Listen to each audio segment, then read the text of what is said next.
بسم اللہ الرحمن الرحیم۔ السلام علیکم۔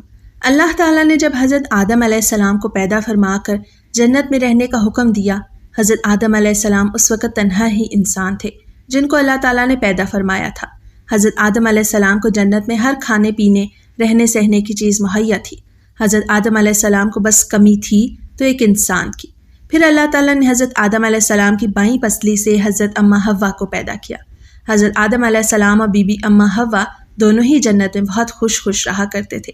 اللہ تعالیٰ نے دونوں کو فرمایا تھا کہ جنت میں فلاں درخت کے پاس مت جانا اور نہ اس درخت سے کوئی پھل کھانا، اس درخت کے علاوہ سب آپ دونوں کا ہے، جہاں دل چاہے چلے جانا، کھانے پینے کی آپ کو کھلی اجازت ہے۔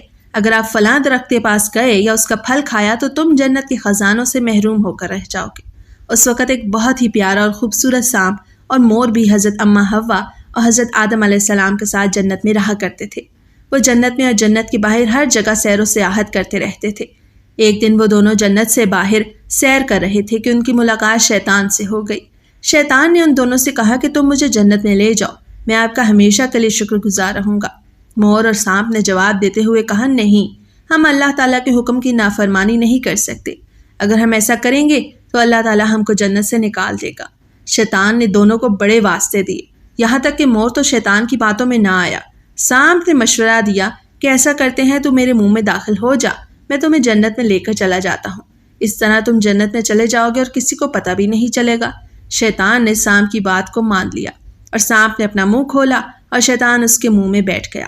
جب شیطان سانپ کے منہ میں بیٹھا تو سانپ نے اپنا منہ بند کر لیا۔ مور نے سانپ کو اپنے پنجوں سے اٹھایا اور جنت میں لے کر چلا گیا۔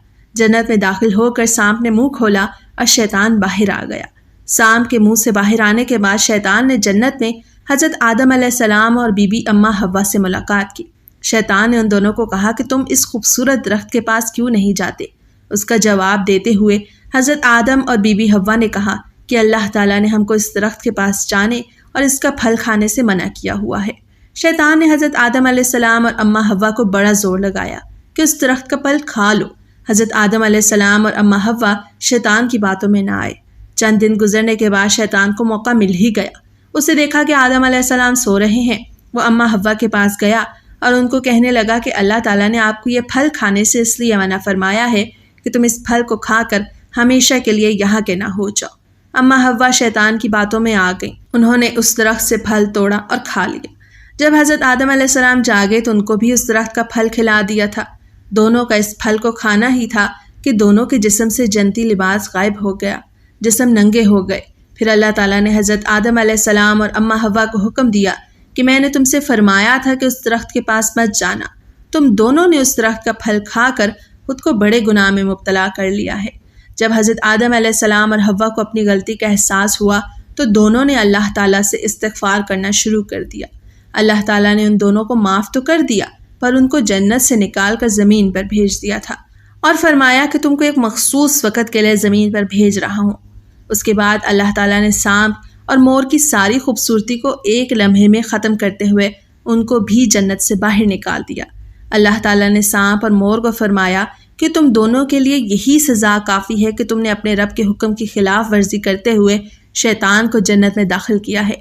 مور نے جس ٹانگوں کے ذریعے شیطان کو جنت میں داخل کیا تھا، اللہ تعالیٰ نے اس کی ٹانگوں کی خوبصورتی کو چھین کر بدصورت بنا دیا۔ سانپ نے شیطان کو اپنے منہ کے اندر رکھ کر اسے جنت میں داخل ہونے میں مدد کی تو اللہ تعالیٰ نے سانپ کے منہ سے ساری خوشبو کو ختم کرتے ہوئے اس کے منہ میں زہر بھر دیا۔